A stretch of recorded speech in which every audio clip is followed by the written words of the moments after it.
Good morning. It's August 18th, 2021. Getting ready for my day, practicing, or not actually practicing, but actually continuing on my SPX ion condors DTE0.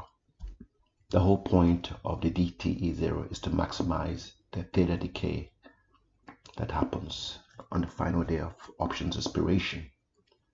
And being that this is a market index, we shouldn't expect the type of volatility we might see in things such as Tesla, which is erratic. Anyways, looking at the video, I'm looking at the ES futures, and from 6 p.m. yesterday, which was the open, I see the lows of about 44.32, and I see highs of about 44.48. Currently, you can see some upticks happening.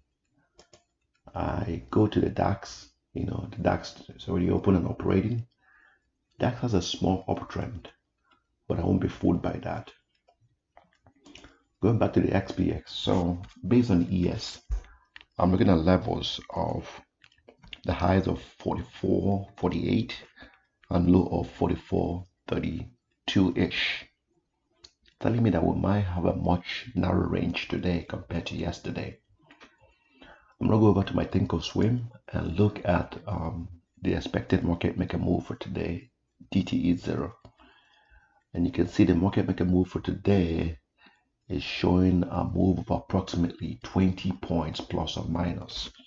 So it's bringing me down to 44.28 and as high as 44.68.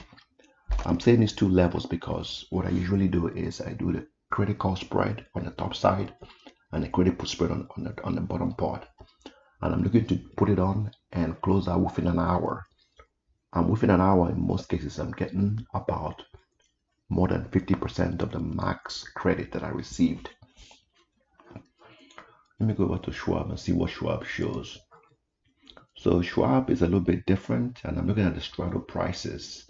The last SPX level that we have was 44.48. So the closest straddle would be about 44.50.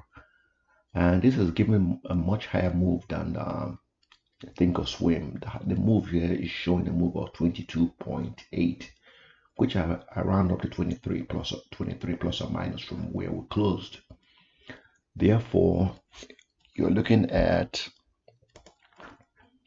44.48 minus 23, which is about 44.25.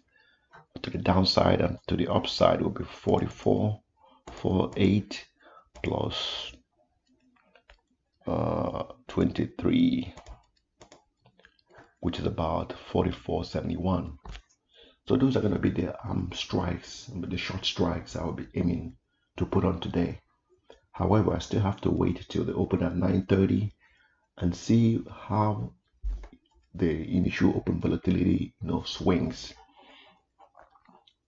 And then from there, I will make a more informed decision. So far, so good. It's been, like I said, about getting at least 50% of max credit. And what I've been doing is just mainly doing 5-wick strikes and putting at least 5 to 10 contracts.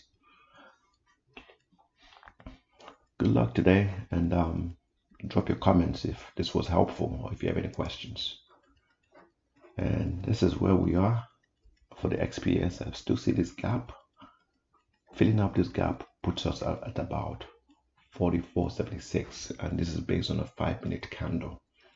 And this kind of puts us in the upper range from our Schwab calculation, because Schwab, we're talking about 44.71. So to close this gap is a big deal. I don't think so. I would think highest 44.57. But it's not what I think. I have to trade what I see. Good luck today. Thanks.